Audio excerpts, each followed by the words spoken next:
The Medical and Dental Consultants Association of Nigeria has opposed the bill that's seeking to compel newly trained doctors to work for 5 years in the country before being granted qualifying licenses to seek greener pastures elsewhere. The proposed legislation, which has passed the second reading at the lower chamber of the National Assembly, is to discourage doctors from leaving the country in droves and heightening the brain drain scourge. According to the bill, sponsored by Honorable Abiodun Ganiu Johnson, the aim is to make it mandatory for fresh medical graduates to provide services to Nigeria for up to 5 years before receiving a full registration and license to practice. Joining us now to speak further is Dr. Ikpeme Neto. He's the founder and CEO of Wella Health. Dr. Neto, thank you so much for joining us. So, I mean, I guess your reaction would be in line with what we've seen elsewhere, correct, to this bill? Absolutely. So, like many of my medical colleagues, I'm actually quite disappointed and, in fact, livid that this type of a suggestion could actually make the House floor. We have huge challenges with our healthcare sector, and doctors leaving, of course, is one of them. But the solution that's been proposed really doesn't get to the heart of the challenges that we actually face. So yes, Rotus, I'm not pleased about this bill. So yeah, let's get into those factors. It seems like the bill, the reaction so far is that the bill is looking at a symptom, but not like the actual issue, right? Can we run through what those main issues are, I guess, in your view? Absolutely. So it's a bit like, taking paracetamol for a headache when the underlying cause of a headache is a brain tumor. We know the challenges with our healthcare sector. First of all is the lack of funding. We in 2001 signed on to the Abuja Declaration where every African country committed to putting 15% of the budget towards healthcare. That was back in 2001, and Rotus, we've not even reached up to 6% since then. So the sector is chronically underfunded. Now, looking at the day-to-day working environment of doctors, if we are to focus on them, doctors face huge challenges. In fact, just last week, I was reading a story about a young pharmacist who went into the National Hospital in Abuja after a road traffic accident. He went in there and the report says that there were no scanners, there was no doctors really to attend to him, there were no, equipment for people to use. And so this gentleman had to leave the hospital to get a scan and then return subsequently and then passed away. So even if we do, manage to keep the doctors with, this proposed bill, the doctors cannot do magic. We are not superhuman. We do not have X-ray vision. We need X-ray machines, we need scanners, we need equipment, we need labs to work. We need all of those things to be in place so that actually when doctors are there, we can do the work that we are trained to do. Now, if those issues, there's a lot of them. We have an administration that is just leaving. We have a new one coming in. Would you say that, maybe I already know the answer to this question, but have any inroads been made, I guess, over the past 8 years or so, as far as the medical profession is concerned, in trying to get more equipment through the ports or, trying to get, more funding and so on and so forth? Rotus, to be honest, I think there's been piecemeal actions here and there, and the Senate, the head of the Senate Committee on Health, published some, specific recommendations in relation to this. But I think that there's a lot of whole-scale change and reform that needs to be happened, not this piecemeal, going at different things, one at a time. I think that, some steps have been made. We've spoken on your show in the past about the new Health Insurance Act that is hopefully going to, change the way we fund healthcare, which is really important, getting everybody into mandatory health insurance, establishing state health insurance schemes that pull in a lot more funding in so that our healthcare sector can be better funded. So, acts like that, certainly. But beyond that, there's a lot of challenges around primary healthcare centers. A lot of them, even though they exist, are non-functional. The management of them leaves a lot to be desired.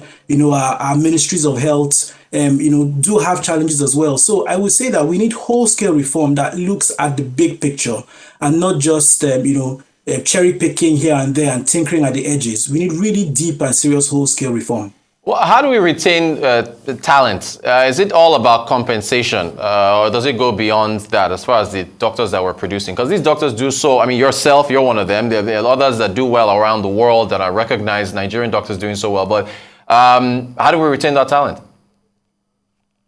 Yeah, great question. So the question of doctor retention is multifaceted. So the literature speaks of push and pull factors.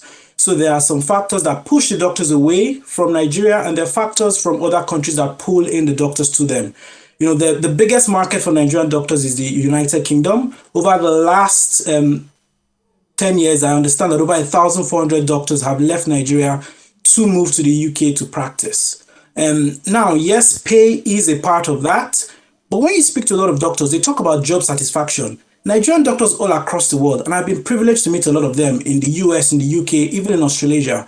Nigerian doctors all across the world are passionate about Nigeria and Nigerian healthcare. A lot of them want to come back. A lot of them didn't want to leave in the first instance. There's significant hurdles that we have to go over to leave the country. So we want to stay. And while pay is one of them, I would say that job satisfaction is actually, also up there.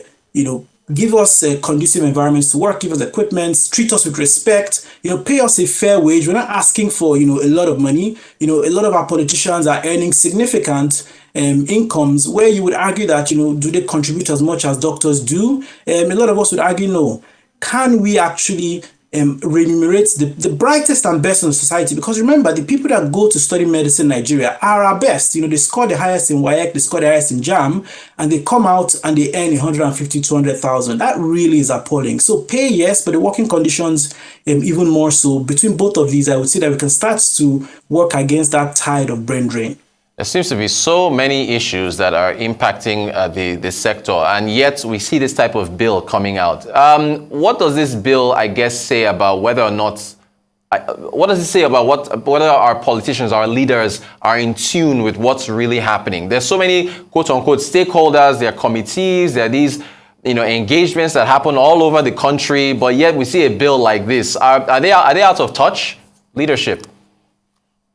I'm sorry to say, but it seems that way. I recently tweeted that if the honorable member of the House of Reps had literally spoken to 2 or 3 doctors, they would have easily given him the feedback that, this doesn't really hit at the heart of the challenges that we face. So, it seems to me that a lot of our politicians are out of touch, and they really should, speak to the stakeholders, to the primary constituencies of the people that, that they serve, to really understand the issues and give them that respect and bring them on board earlier. I know there's a public hearing that does come after the second reading of the bill, but I would say that it's a lot of wasted legislative efforts to go through all of this and then have it be defeated in the public hearing when a lot more input can be had at the start, so that when the bill actually comes forward, we are improving it a lot more rather than trying to shoot it down. So yes, I think that there is a huge disconnect between the people in the National Assembly and the actual people in the streets and the industries. All right, Phil, final question for you. I mean, we've got a new administration coming in, Asiwaju Bola Ahmed Tinubu administration, president-elect, and should healthcare definitely be one of his top? I mean, there's so many things: fuel subsidies, revenue, debt, infrastructure, so on and so forth. But I would assume that from your view, healthcare needs to be what, top 3, top 5 in terms of priorities to attend to for this new administration. Absolutely. Listen, Bill Gates was in our country a few years ago, and he spoke about the need for us to focus on human capital. And when you look at the contributors to human capital formation, education is a big aspect, but also healthcare, because the less sick people are, the less worried they are about falling sick and spending on healthcare, the more productive they are and the more effort they can put into working. So absolutely, healthcare needs to be up there. And a lot of work has been done. I don't even think we need to do that much more extra or try to reinvent the wheel. I would say that even within the existing frameworks and policies that we have, if we are to implement them, going first of all by implementing the Abuja Declaration of 15% of our budget being spent on healthcare, even that alone, you will start to see the tide turn. So yes, we face a lot of challenges, but I would say that healthcare is right up there because of the huge value that we can gain when we invest adequately in healthcare. Dr. Ekpeme Neto, thank you so much for joining us, founder, CEO of Wella Health, for weighing in on this bill that's passed the second reading. Do appreciate your time very much.